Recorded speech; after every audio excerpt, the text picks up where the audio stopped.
আসসালামুআলাইকুম, কেমন আছেন সবাই?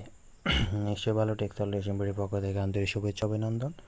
তো আজকে দেখাবো কীভাবে আপনি ওয়ার্ড ফাইলগুলোকে পিডিএফ করতে পারবেন খুব সহজে, কিংবা যে কোনো রকমের ছবি ফাইলগুলোকেও কীভাবে পিডিএফ করবেন এই বিষয়গুলো নিয়ে। তো চলুন শুরু করি।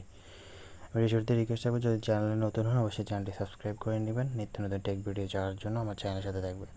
তো আপনি ওয়ার্ড টু পিডিএফ লিখে আপনি জাস্ট একটা সার্চ দেবেন গুগলে। এখানে হিউজ ওয়েবসাইট আছে, আপনি এখান থেকে মেন ওয়েবসাইট যেটা আমি দেখাচ্ছি ওই ওয়েবসাইটটা যাবেন, যেটা থেকে আমি অলওয়েজ করে থাকি। এটা হলো স্মল পিডিএফ, এই ওয়েবসাইটটা ব্যবহার করবেন। এই ওয়েবসাইটে আসার পর আপনি আবার যে ফাইলটি পিডিএফ করতে চান এখানে চুজ ফাইলে এসে ওই ফাইলটি সিলেক্ট করে দেবেন।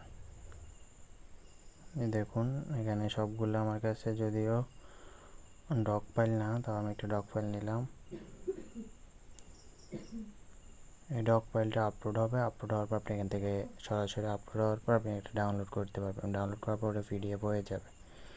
তো খুব সিম্পল একটি ওয়েবসাইট। এখান থেকে আপনি চাইলে পিডিএফও করতে পারবেন, পিডিএফ থেকে ওয়ার্ডে নিতে পারবেন, তারপর ছবিগুলোকে পিডিএফ করতে পারবেন, যে কোনো রকম ফাইলকে আপনি এখান থেকে ট্রান্সফার করতে পারবেন। তারপর এখানে দেখুন ডাউনলোড ফাইলটা আমি যদি ক্লিক করি ফাইলটি ডাউনলোড হয়ে যাবে।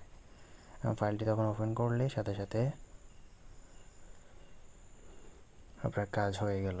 তো এইটা হলো খুব সিম্পলভাবে ওয়ার্ড ফাইলগুলোকে পিডিএফ করার নিয়ম। আপনার জন্য এই জন্য পিসি লাগবে না, কোনো আলাদা ঝামেলাও করতে হবে না।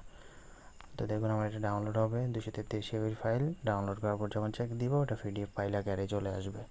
তো আশা করি সবাইকে বুঝতে পারছি। কারো যদি কোনো সমস্যা হয় কমেন্ট সেকশন তো আছে, আর কি রিলেটেড ভিডিও চান সেটাও জানাতে পারেন। আল্লাহ হাফেজ।